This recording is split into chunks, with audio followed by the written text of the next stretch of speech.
Hey guys, welcome back to the channel. This is Mr. Know It All. We're headed to Consensus and a block party.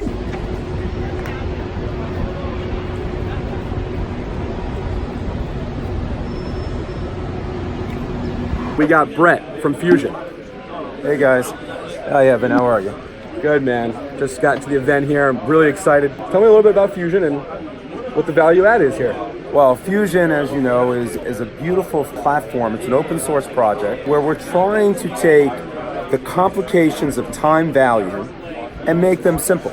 So people are building tremendous numbers of smart contracts to deal with escrow, time locking, and multiple assets. What we did is we're an Ethereum-based open source project. Everything is online inside of our GitHub repositories, and where we've added verbs, function calls, in order to eliminate contracts, extend a wallet's balance to have multiple assets and multiple balances, as well as the ability to time lock value. So it's kind of interesting. You and I were having a discussion before we started this, is how can we make it simpler? What would be the business model so everyone can get involved in mining or helping set up worker nodes and to making the whole blockchain network more resilient? Right. But people are worried about risk. Say, for example, I'm not technical. Someone creates a platform as a service so that they'll run a miner for me, or I'll contribute to a pool. I'll send my money over. Right. Fusion, and I think other platforms will think about these ideas, but what we have done is something called time lock. And if you go up to our website, we have a lot of educational articles and information articles that explain it, but it's simply this. I'll post those down in the description below. But simply, it's just this. We know that in blockchain, I can call a function called getBalance. Right. And it returns back my balance. Right. In Fusion, we have something called getBalances because we support multiple assets in the wallet. Now let's take it further. Imagine this. I have some Fusion, or I have some Ethereum. I want to give it to you for 3 months. So you can do whatever you want with it. I send to you a time lock portion of my Fusion from now to 3 months. But what's cool is when you call get time lock balances, just like that get balance call, you're going to see from now to 3 months, and I'll see from 3 months plus 1 day to forever.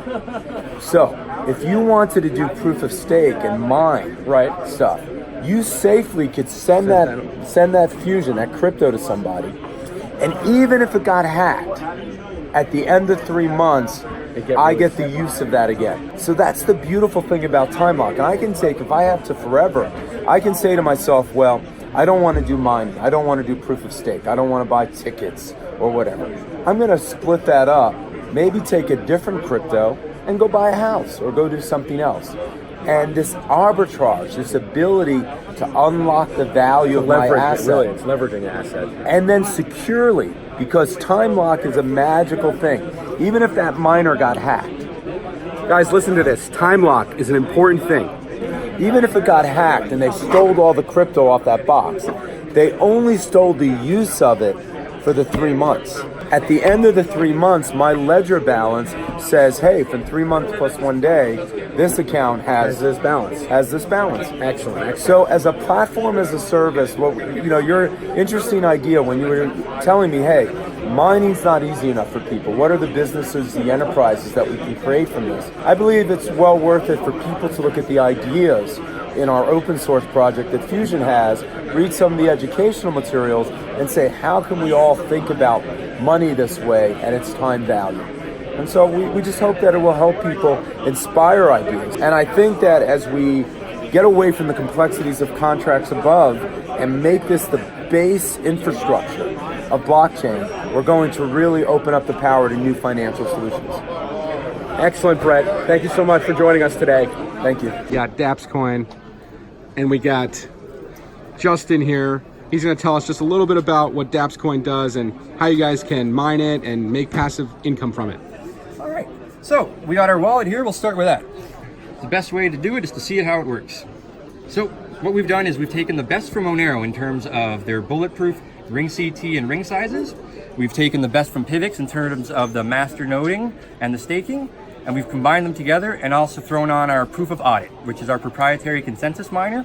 How that works is it checks back the previous 60 blocks to make sure that there hasn't been any injections or attacks on the chain, and verifies those blocks. If there's an issue with the chain at that point, we go to the community, we will ask them what we want to do in terms of a consensus decision, and decide whether we want to fork the chain, split, roll back 1 hour to the last previous pre-OA block that was mined that was successful, or whatever we want to do. But we ask the community. We want to do it in terms of consensus.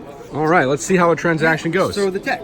So we have our Monero style addresses here. So you got the 99 stealth address, but every time a transaction is done, you get a new sub address. So I don't know if you can see in terms of the text on there, but every address is different. The only thing that's actually known is the amount that's being transacted, which is then verified by the POA mining software, which would then be used to, you would receive the reward block of 6,100. We also use what was called seesaw rewards, which is 60-40, depending on whether there's more stakers or more masternodes on the network. Are you guys on masternodes.online right now? No, not yet. Not yet. Keyword was not yet, guys. Not yet. All right, guys. We'll catch you soon. We got the CTO of DSCoin here, and he's going to tell us about DSCoin and how you guys can make some passive income. Okay, so the cool thing about DSCoin is we've got 3 separate income streams. We have staking, masternodes, and proof of order miners. Now, as you can see, world's first staking chain implementing ring CT and bulletproofs. So what we did was we took the best of Graviex, we took the best of Monero, we mashed them together, we threw proof of order on top of that. With proof of order, what it does, basically audits the chain, audits the maximum supply and the emissions at any single point in time. If there's something wrong with the chain, we'll know that. We can sort of decide to roll back. But like I said, 3 different income streams. Privacy is always on, which is a default in the system. You cannot turn it off. And the beauty about this particular coin is that what we're doing is we're offering you the safety, the security, the privacy, but we're also offering you those 3 income streams, which are going to be really, really, really important. Head to DSCoin.com, as you can see. These are the chocolate. Head to DSCoin.com and download our white paper, join the community, and come and say hello. Guys, I'll put all the links in the description below. With Horizon, here with Mr. Know-It-All. Hey guys, here's what Rolf has to say about Horizon.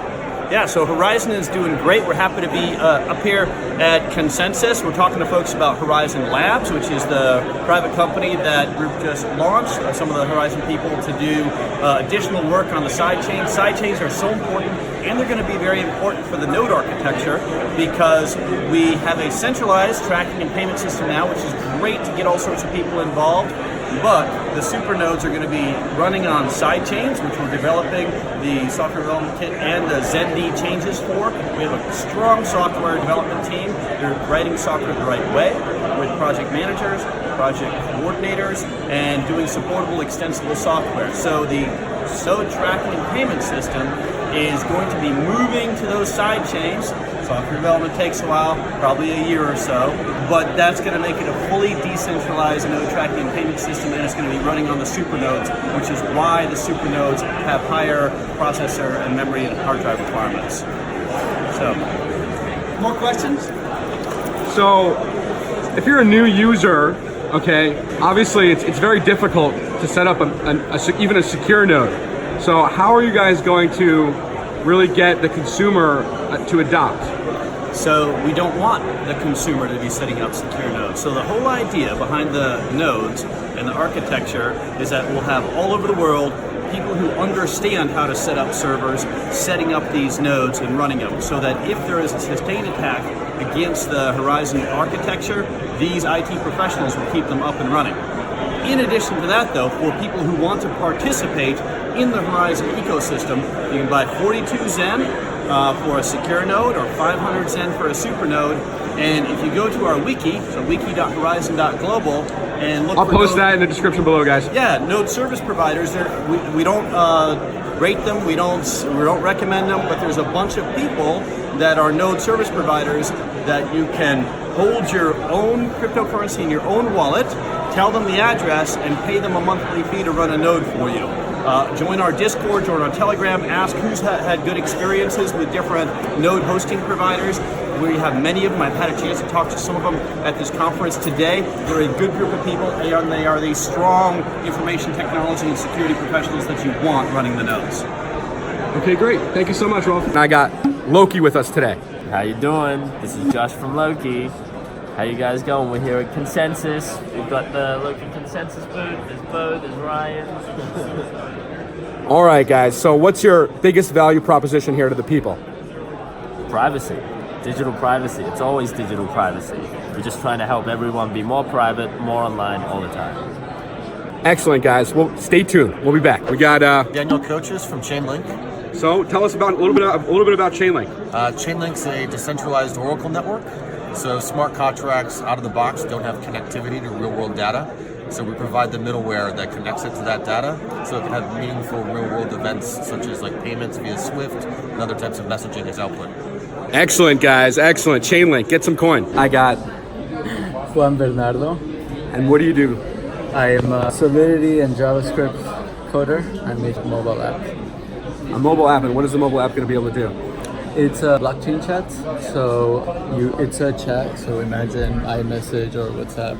And so instead of adding pictures to the app, you can add smart contracts, and that means that you can add payments, you can deploy ERC20 tokens, you can interact with ERC20 tokens, and all of these activities would be stored on the chat as if they were stickers on the chat.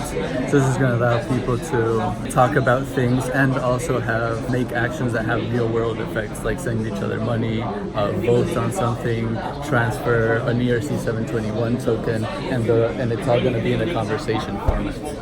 Because we like to chat. Consensus 2019, guys. Just somebody I met.